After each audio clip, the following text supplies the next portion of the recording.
Hi, this is Brother Barnes. Let's draw the Lewis structure for carbon monoxide, CO, using the drawing tool in Pearson MyLabandMastering. I have not rehearsed this, so this may take a couple of minutes.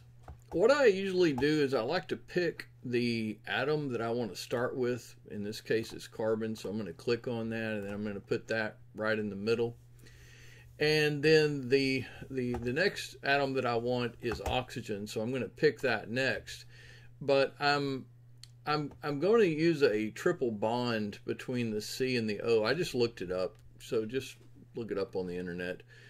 And so let's click triple bond. We've got oxygen. So if I click the carbon, it should do like we want, and that did exactly correct. Thank you.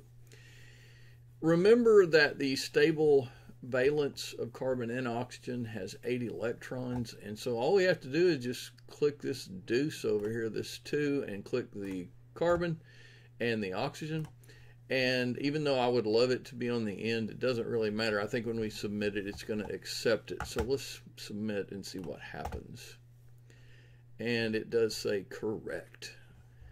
Bammo.